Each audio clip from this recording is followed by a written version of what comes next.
Hello friends, एक बार फिर से स्वागत है आपका आदर्श प्रताप एकेडमी प्रयागराज में। मैं आदर्श। आज मैं आपको संवैधानिक विकास के पार्ट 2 के बारे में पढ़ाऊंगा। पार्ट 1 में मैंने आपको कंपनी के शासन के बारे में बताया था।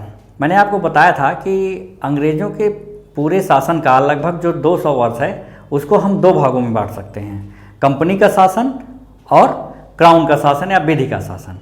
तो 1764 से लेके 1858 तक कंपनी का शासन था और 1858 से लेके 1947 तक अब विधि का शासन शुरू होगा।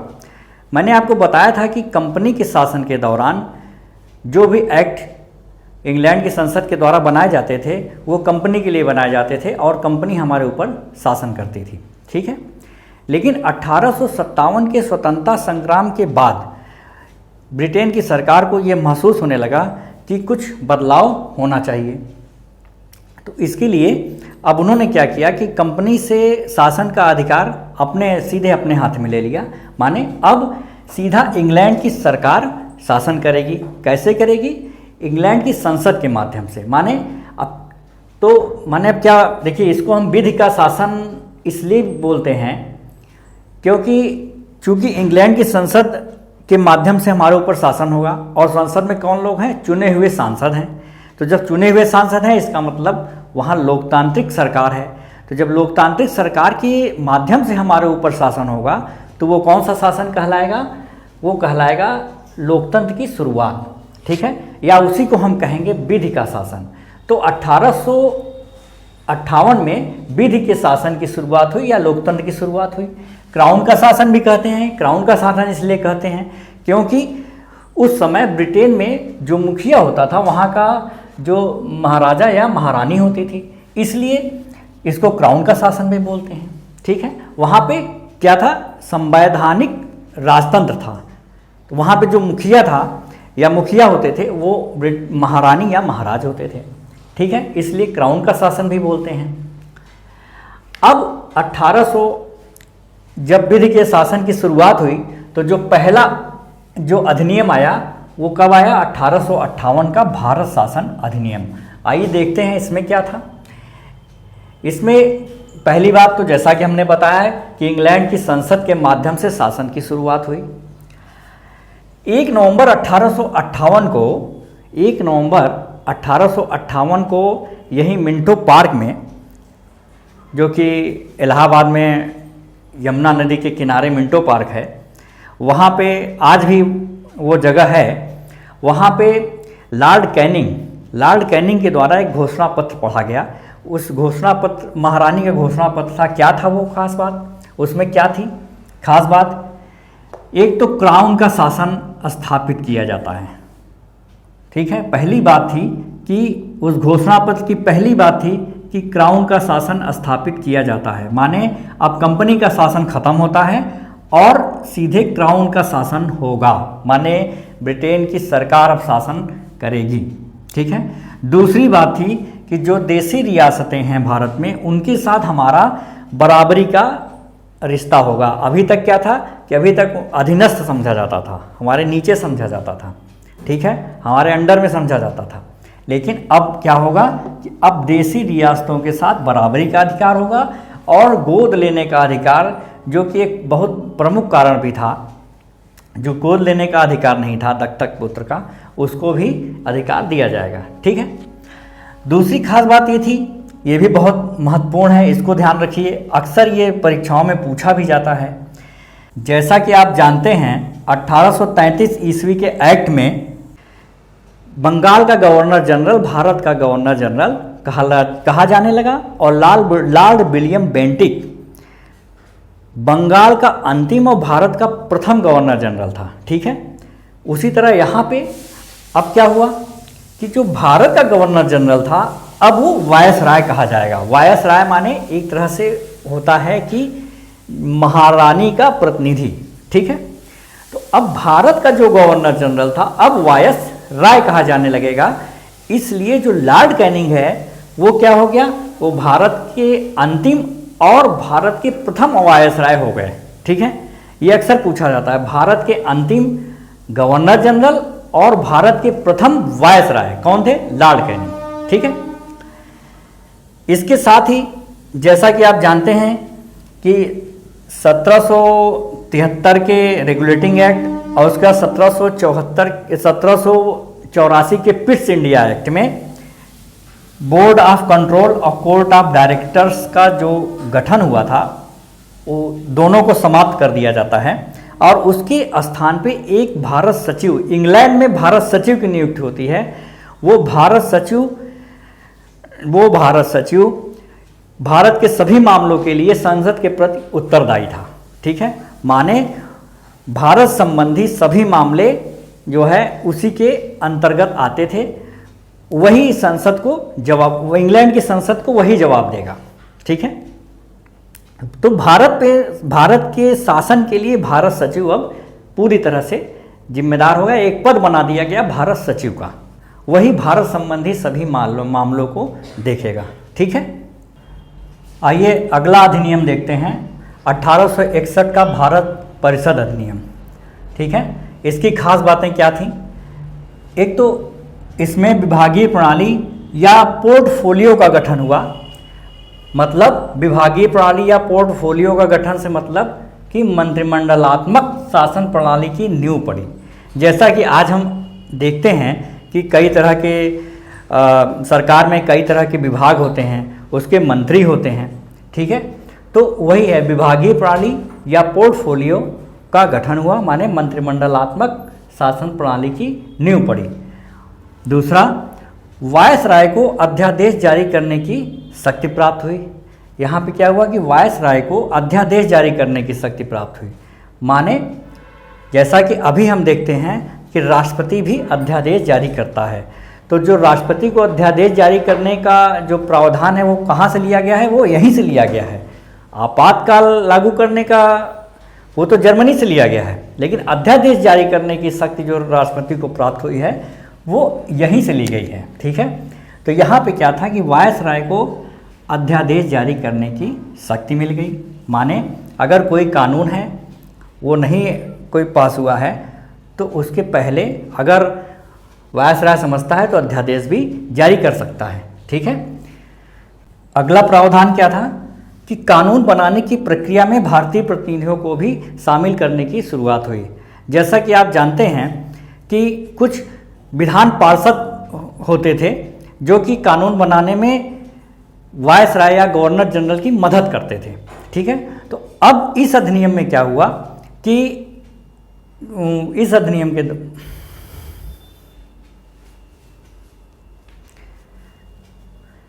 आइए अगला देखते हैं। अगला प्रावधान क्या था? कानून बनाने की प्रक्रिया में भारतीय प्रतिनिधियों को शामिल करने की शुरुआत हुई। जैसा कि हम जानते हैं कि कुछ विधान पार्षद होते थे जो कानून बनाने में वायसराय की मदद करते थे।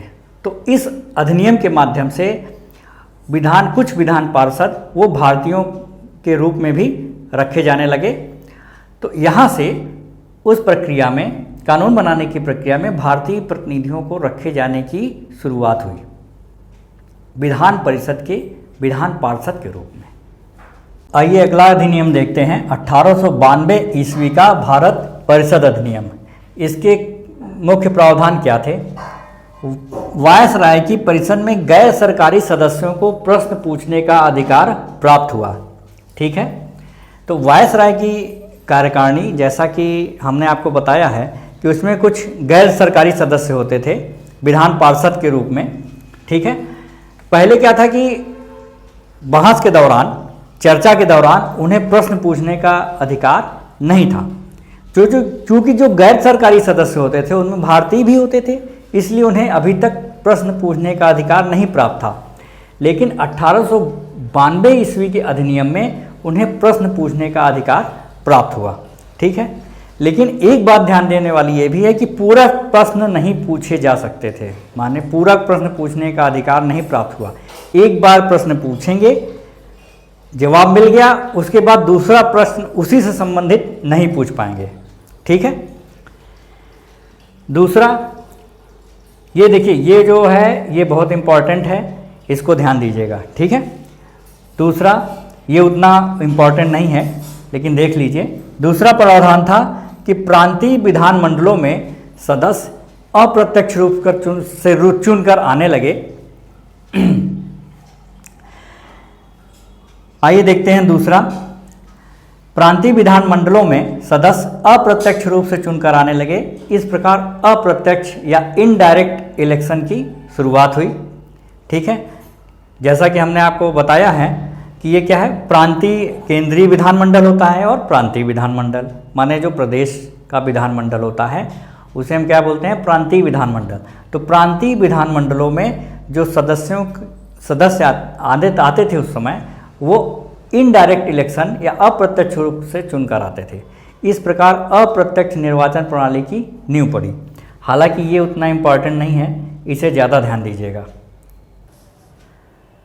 आइए अब देखते हैं अगला अधिनियम 1909 का भारत परिषद अधिनियम। इसी को मिंटो मार्ले सुधार भी बोलते हैं, क्योंकि उस समय लॉर्ड मिंटो यहाँ के वायसराय थे और मार्ले भारत सचिव थे। तो इसको मिंटो मार्ले सुधार भी बोलते हैं। इसके प्रमुख प्रावधान, इसके या प्रमुख खास बातें क्या थीं? पहला कि वायसराय की कार्यकारिणी या एग्जीक्यूटिव बॉडी में एक भारतीय सदस्य की नियुक्ति हुई जिनका नाम था एस एन सिन्हा। ठीक है, जैसा कि हमने आपको बताया है कि जो वायसराय होते थे उनकी जो है एक कार्यकारिणी होती थी, एग्जीक्यूटिव बॉडी, और फिर कुछ विधान पार्षद होते थे जो गैर सरकारी सदस्य होते थे। तो 1909 के अधिनियम के माध्यम से जो सरकारी सदस्य हैं, माने उनकी जो कार्यकारिणी है, उसमें एक भारतीय सदस्य की नियुक्ति हुई। ऐसा पहली बार हुआ, और वो भारतीय सदस्य कौन थे? S N Sinha. ठीक है, इसको ध्यान दीजिएगा, ये अक्सर पूछा जाता है। अगली खास बात क्या थी? ये बहुत इम्पॉर्टेंट है। यहाँ पे मुसलमानों को पृथक निर्वाचन की व्यवस्था की गई, अर्थात मुस्लिम सदस्यों का चुनाव केवल मुस्लिम मतदाता ही करेंगे। दोस्तों, यहाँ पे एक बात ध्यान दीजिएगा, पृथक निर्वाचन यहाँ पे कहा जा रहा है, तो इसको जान लीजिए क्या होता है। एक होता है पृथक निर्वाचन, दूसरा होता है आरक्षित निर्वाचन। तो पृथक निर्वाचन क्या है कि जब उम्मीदवार और मतदाता एक ही समुदाय के हों तो हम उसे बोलते हैं पृथक निर्वाचन।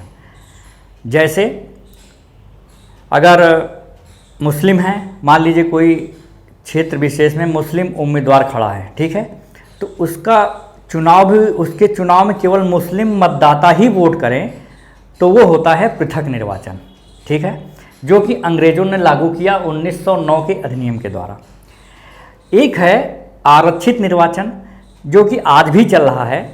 उसमें क्या होता है कि जब उम्मीदवार किसी विशेष समुदाय, किसी विशेष वर्ग का हो, लेकिन मतदाता सभी तरह के हों, मतदाता में कोई बंधन न हो, तो वो आरक्षित निर्वाचन कहलाता है। जैसे आजकल हम देखते हैं कि कोई सीट है, प्रधान की सीट है या विधायक की सीट है, वो महिला सीट हो गई, तो वहाँ क्या होगा कि केवल महिला ही खड़ी हो सकती है, लेकिन वोट सभी करेंगे। ठीक है, तो ऐसी निर्वाचन पद्धति आरक्षित निर्वाचन पद्धति कहलाती है। जबकि मतदाता और उम्मीदवार जब एक ही समुदाय या वर्ग के होते हैं तो वहाँ पे पृथक निर्वाचन कहलाता है। ठीक है, तो 1909 में मुसलमानों के लिए पृथक निर्वाचन की व्यवस्था की गई। बाद में इसी ने भारत विभाजन की नींव रखी। आइए अगला देखते हैं 1919 का भारत शासन अधिनियम या मांटेग्यू चेम्सफोर्ड सुधार। चेम्सफोर्ड उस समय वायसराय थे और मांटेग्यू भारत सचिव थे। इसकी प्रमुख बातें इस तरह थीं। पहला कि जो 1909 में मुस्लिमों को पृथक निर्वाचन की व्यवस्था मिली थी, उसको सिखों, ईसाइयों और आंग्ल भारतीयों के लिए भी विस्तारित कर दिया गया। माने इस अधिनियम के माध्यम से अब सिखों, ईसाइयों और आंग्ल भारतीयों के लिए भी पृथक निर्वाचन की व्यवस्था कर दी गई। अगला है कि जो प्रांतों में द्वैध शासन की व्यवस्था की गई, अर्थात प्रांतीय विषयों को दो भागों में बांटा गया, आरक्षित और हस्तांतरित। अगला है कि केंद्र में द्विसदनात्मक व्यवस्था हुई, माने विधायिका का विभाजन कर दिया गया। पहले जो केंद्रीय विधान परिषद होता था उसकी जगह पे अब उसका दो भाग हो गया, केंद्रीय विधानसभा और राज्य परिषद। तो केंद्रीय विधानसभा जो कि आगे चलकर लोकसभा कहलाया, और राज्य परिषद जो कि अब राज्यसभा कहलाता है। ठीक है, विधायिका का विभाजन भी हुआ, साथ ही इन दोनों सदनों में जो सदस्य चुन के आते थे ज़्यादातर वो प्रत्यक्ष रूप से चुनकर आते थे, इसलिए प्रत्यक्ष निर्वाचन प्रणाली की भी शुरुआत हुई। ठीक है, अगला है कि इस अधिनियम के माध्यम से एक केंद्रीय लोक सेवा आयोग के गठन का प्रावधान किया गया। ठीक है, इसी अधिनियम के प्रावधानों के तहत 1926 में सिविल सेवकों के भर्ती के लिए केंद्रीय लोक सेवा आयोग का गठन किया गया, जिसे बाद में UPSC union public service commission के नाम से जाना गया। आइए देखते हैं अगला अधिनियम 1935 ईस्वी का भारत शासन अधिनियम। दोस्तों इसे ध्यानपूर्वक देखिएगा, ये बहुत ही महत्वपूर्ण है। एक बार इसको ध्यानपूर्वक आप देख लीजिए, इसका स्क्रीनशॉट ले लीजिए।